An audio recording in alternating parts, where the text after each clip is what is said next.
Hello everybody, how you doing? My name is Michael, and I'm going to try to defeat the old Smelter demon. Come on, Lucatiel. Now originally when Lucatiel came in here, as I've said before, she was destroyed long before she could be of any actual use against this boss. And the fact that she's here now, she's probably going to live. I think she can survive to the end of this. I'm actually going to try some rotten pine resin because I believe this guy can be poisoned. And let's take a look at it. I guess this guy is supposed to be a minotaur of some kind, but come on. That's not cool. Ooh, we're doing good damage. That may not matter very much, though, because he is a toughie. Really going to have to rely on Lucatiel to distract him. He can do an explosion of fire when he does that jump attack. That is very dangerous. And you see, now he's already warming up. And he's got a... Now he will damage us when he comes by. Well, I mean, when we touch him. His sword there is not particularly good. I don't like it. And now he's leveling up yet again. And we'll be able... You see, we do reduced damage. That's bullshit. I hate when I see that. They don't do reduced damage to us when we do a buff. Careful. Okay.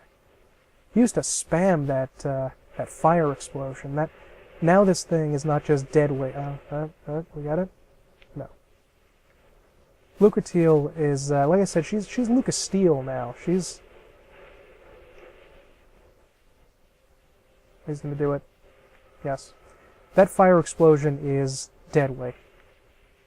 Uh-oh. Kind of gave up the stamina there. That was not advised.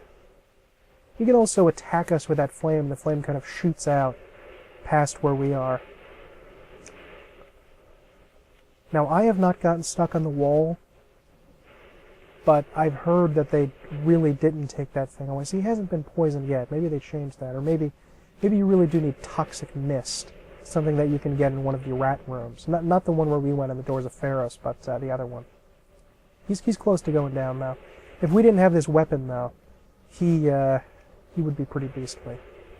And there he is, the Smelter demon. Obviously, I'm using a +10 weapon, so when I first came in there, I don't know what level my weapon was. It was not especially good. It was pretty low, though, and he was in his beastlier form early on, and yikes, was he tough. Get another bonfire here, and his door is now open. I'm not sure exactly if this is supposed to be a shortcut or something, because it ain't. I mean, it's not much of a shortcut at all. Now let's head back to... Oh, wait. We have a chest here.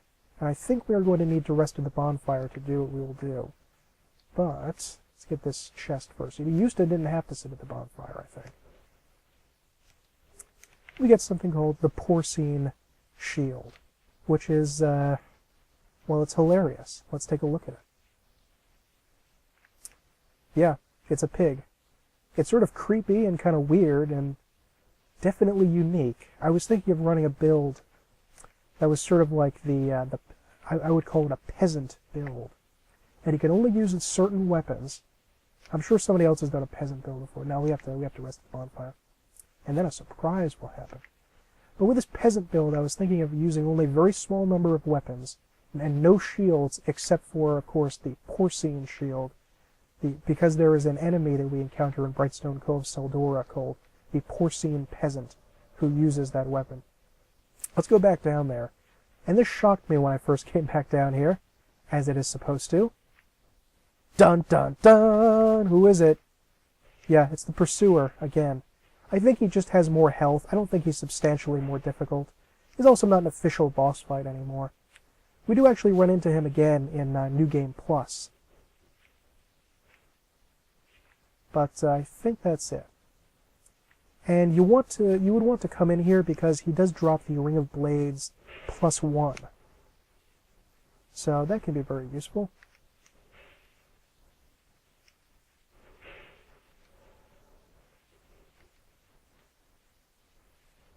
And you do have to be careful when you come back and fight him, because it is just the Pursuer, so he's pretty easy. But you'll see over there the Great Bow guy. that we killed before coming into the room, he's still here, and he can attack you during the fight. So, yeah, you got to be careful of that. He can pretty easily disrupt the fight with a great arrow if you get a little too close to him, which is not fun. Otherwise, it's a fairly simple fight. I may die, I mean, I'm not saying I won't necessarily die, but it's pretty easy. It's right next to a bonfire. You know, I mean, it's the Pursuer. You fought this guy before, so. Wish I can get that armor. Why can't we get that armor? Well, you don't like us? Come on, give me that armor. Maybe the Pursuer, as I've said earlier when I was fighting him, was originally, 464? That's quite a bit. Was supposed to, like, follow us around Drangleic and attack us all the time or something like that. But they scrapped that for some reason.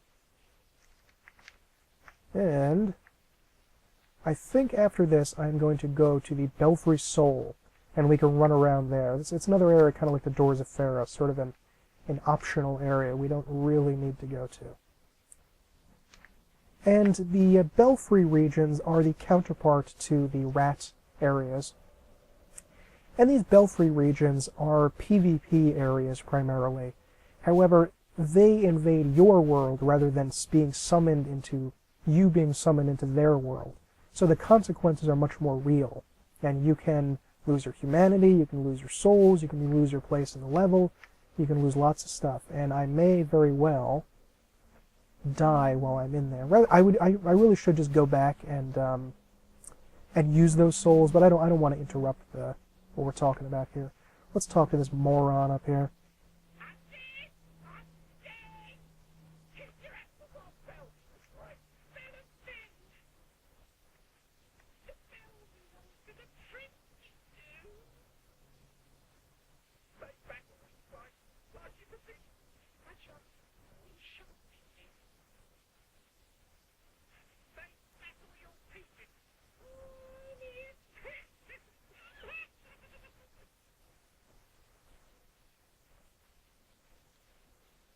Whoops, did not mean to do that. Yeah, this is not a sane fellow, as you can see. I'm not quite sure about the lore about these guys, but I think they were sort of like the mannequins. They were created by the lost art of puppetry or mannequin making or something like that, by a king and queen of a distant land or something like that. A lot of the stuff in this game has too much of a enchanted fairy tale kind of feel to it than a gritty fantasy one. And here we are. And you can join the Covenant right here, or in the other Belfry. Oh, darn it. I thought I could... I was trying...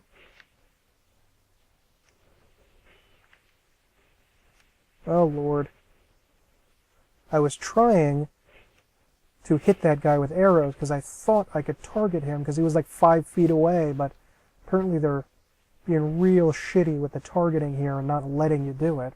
You can usually tell if you're going to be invaded here if the thing turns to mist as soon as you enter. These little Bellkeeper guys are really, really tough. I don't think you can backstab them. I don't think I've ever parried them. And they're surprisingly strong. Their armor is actually excellent. And they're very, very dangerous. This whole area kind of looks cool. It does look a little hellish with all of the lava and everything around there. And the damage these guys do is real. That is serious damage with that little fiery hand axe they're doing. And occasionally these guys will actually drop... They'll weirdly drop strong pyromancies. Like they'll drop flame swathe or something like that. But it's pretty random. These guys are just NPCs. These are not human invaders. And he's got a great sword. But I have a halberd. And he is dead. Bye-bye. Let's take a look over there. That's where we're trying to get to. And I think that there's another great sword guy. Usually when you're invaded around here, and the players will spawn up there and come down this side here, but you cannot go up this side. Sort of a weird cathedral-looking place here. I think there's some spice in this area. I think both of the areas you can get a significant amount of that stat-reducing spice. Probably skeptics in the other, simpletons in this one. And let's ring the bell. Usually when I say I've hit the bell, I am talking about going to Taco Bell late at night, but this is very different. And there we go. Yep, and the gates open it up. Now we can get through. So you can't just rush through. There's another NPC invader up here. He is wielding, I think, dual Avellans. Those are the automatic. I haven't talked about this one yet, but the Avellan is kind of an automatic crossbow that fires 3 bolts at a time. I think based on Guts' bow, crossbow, and Berserk. Because we're using this unbelievably powerful weapon. He's really no challenge. Really, most enemies are not going to be any challenge with this weapon, to be honest. Look at those fields of lava out there. I wonder why there's fields of lava there, but fields of ash in the DLC. This area can be a little tough because those little buggers, those little bellkeeper guys actually have bows and arrows. And they can hit you with them, see? And unbelievably, they actually do a decent amount of damage. Especially because there's 2 hammering at the same time. But this guy will usually comfortably come to his death. Come here. Come here. Come on. I think he's wielding, is that Orma's shield? I think he can drop that shield. It might be Orma's Great Shield, which you can usually get in the Undead Crypt down here. Alright. Let's head down there and kill these guys. If you weren't willing to drop off from the arrows from the top, this is the way you would come to use that bonfire to get back to the Iron Keep. You shouldn't need... Whoa, that was really fast. Come on. You can actually get the armor of these guys, and I believe the shields, the Bellkeeper shields. But they're pretty useless, and the armor looks ridiculous. I think it's more of a joke kind of armor that you would get. Hurrah for sadness. This is a useless spell called Immolation.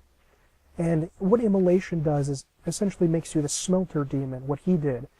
It lights you on fire. Unfortunately, it also causes damage, obviously, because you were being lit on fire. So it is of dubious utility, let's say. That's not a... Oh, okay. That's not... No. That's not a secret area, you jerk. There is a secret area, but it's up here. Let's go to it. We can get a shield and a sword in here. I've mentioned this before, I hate people like this who put messages directly in front of what you're supposed to do and you're supposed to click on. They need to stop that. Just put it a little bit away. You don't have to put it right next to it. Let me get the Black Knight Greatsword. The Black Knight Greatsword you could also get in Dark Souls 1. And Grand Spirit Tree Shield and Protective Chime. Where are you, sword? There he is. The Black Knight Greatsword was a weapon that I got randomly as a drop from the Black Knights in the Undead Burg in Dark Souls 1, and this carried me through an early part of the game. This actually has a better moveset in Dark Souls 2 than I did in 1. It's really more of just a heavy kind of slamming weapon. I don't think it had a thrust either. Might actually look better in Dark Souls 1, though. I'm not sure about that. Yeah, it looks pretty good either way. This is the weapon of the Black Knights that were Gwyn, the final boss of Dark Souls 1's army. And I think it has split fire damage, and requires intelligence and faith to use. And strength and dex, which is why you're probably not going to see a lot of people using this, because there's no real advantage to doing that. I don't think it even gets very good scaling eventually. So it's not bad. And speaking before as I was of silly, airy children's bedtime story type fantasy rather than gritty fantasy, let's take a look at this, the Dream Spirit Tree Shield. Is that what it's called? It looks kind of cool. I like how it looks, but it has terrible stats. 60% physical reduction, okay lightning and dark, but the rest is pretty average.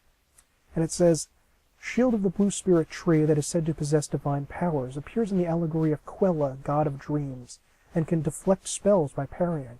Once there was a boy who was easily frightened until the talking tree of Dreamworld transformed itself into a shield to protect him. That sounds like it is part of a children's bedtime story, not a gritty fantasy. Talking tree, which is the Deku tree, that turned into a shield to protect him. That spell parrying is why the stats are so crummy. You can... I wonder if it makes a little look. No, I guess it doesn't. You can deflect spells by parrying. Although it can be pretty difficult to do that. It's not impossible, but it's also of dubious utility, because if you have time to sit there and deflect it, I don't think the spell is deflected back onto them. It doesn't hurt them when you deflect it. It doesn't go back to them. So why don't you just roll away or move away? What's the point in parrying it? You know, you can't set up a critical hit. I guess it does look kind of neat, but, you know, I mean, what's the point, really? So that was the Belfry Sol. We were not invaded at that time, so I wasn't really able to show you what was going on there.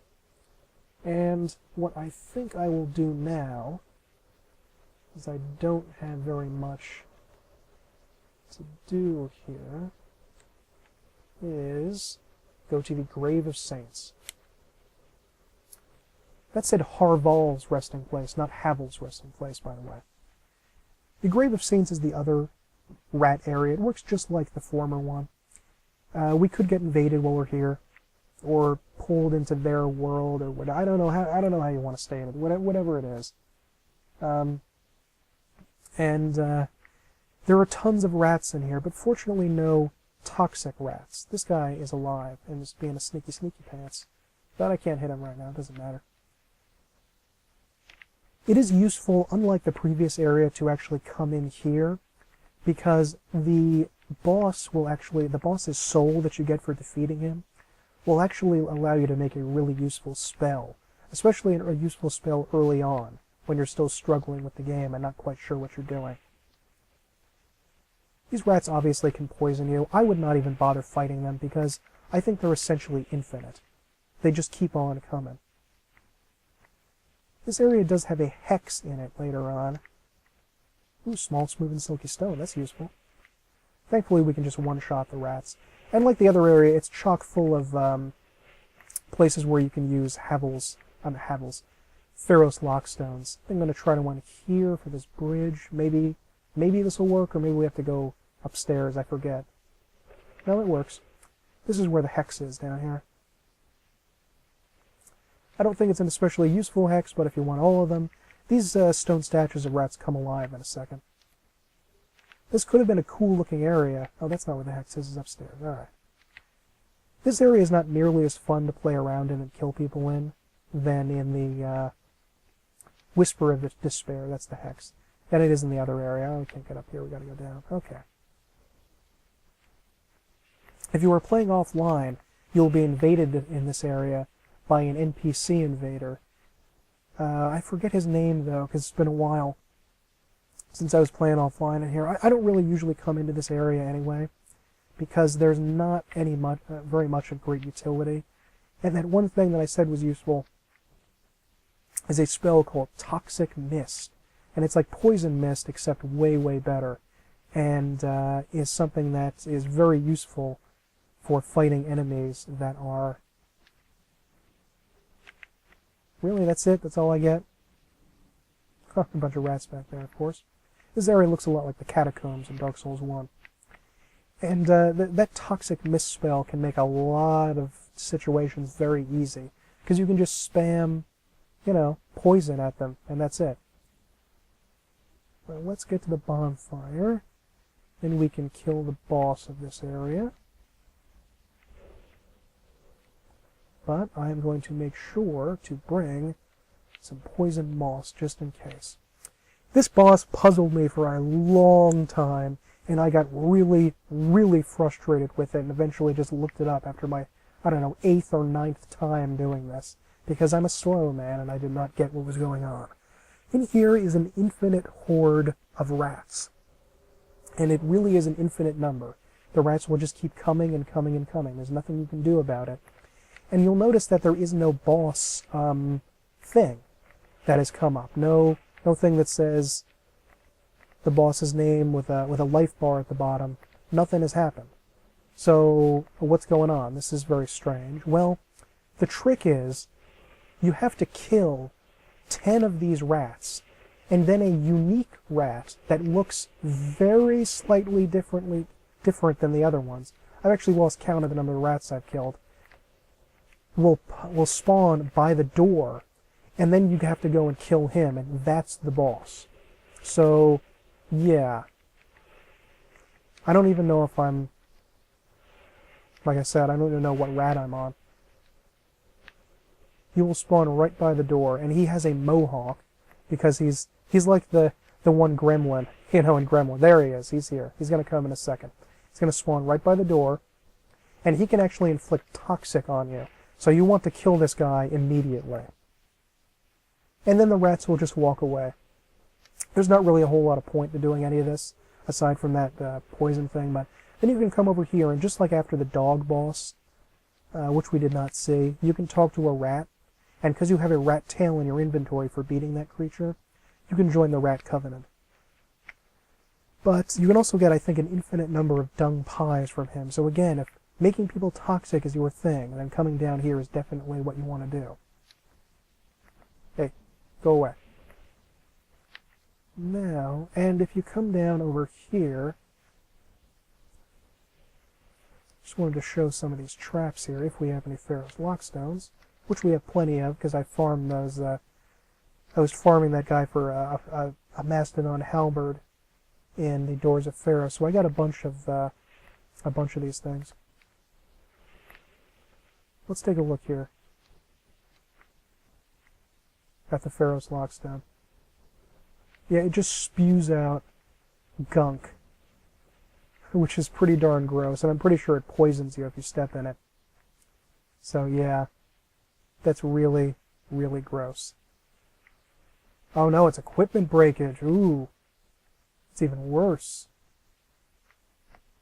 So that can be really, it's a covenant of trolling people. That's all it's about. It's just a covenant of trolling, guys. Trying to find something here that I heard was in this was in this area, but I don't know if I think I saw it online, so I'm pretty sure it is true. But let's try one more time.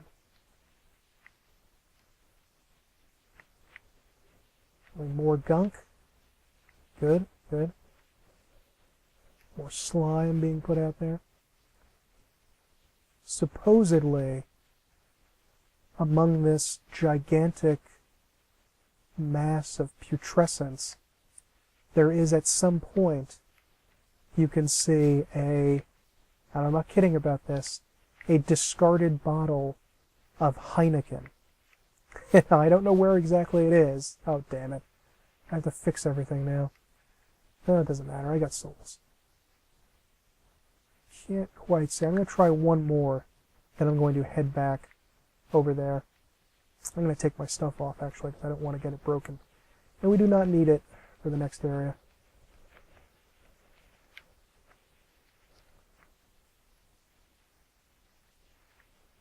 Oops. Oh.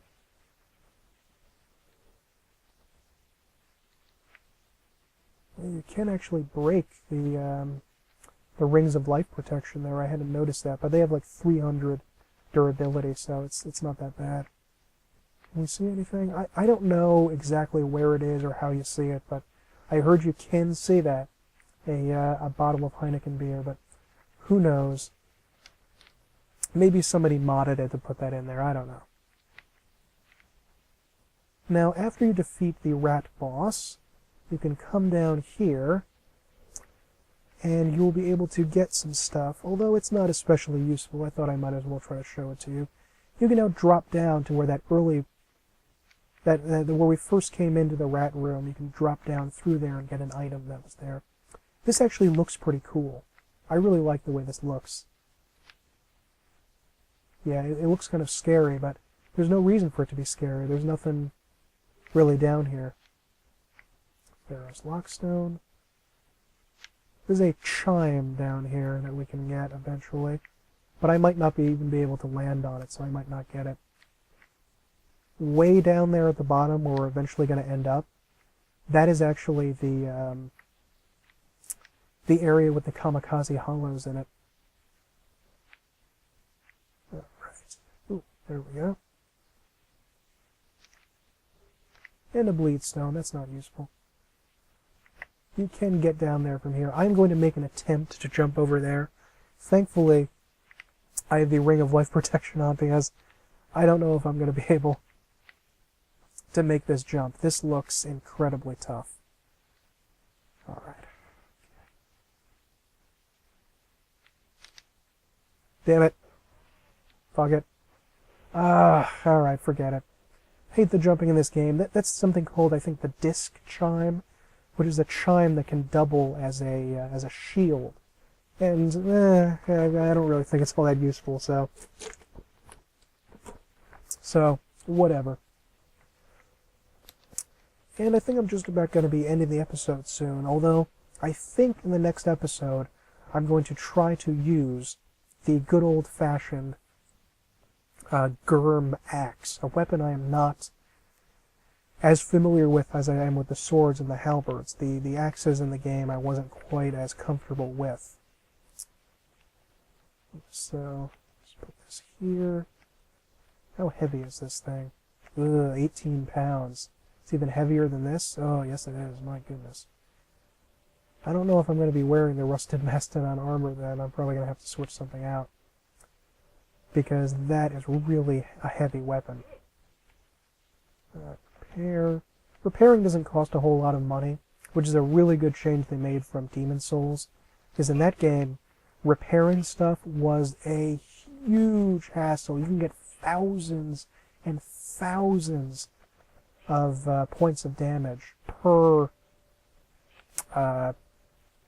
thousands and thousands of souls per item that you had to repair, and it could cost a fortune in order to do that. Okay. So, I think I'm probably going to make this another short one and then end the episode here. So, I will see you guys next time. Not sure where we're going to go, but I'm probably going to be using this Gurm axe. So, praise the sun, everybody.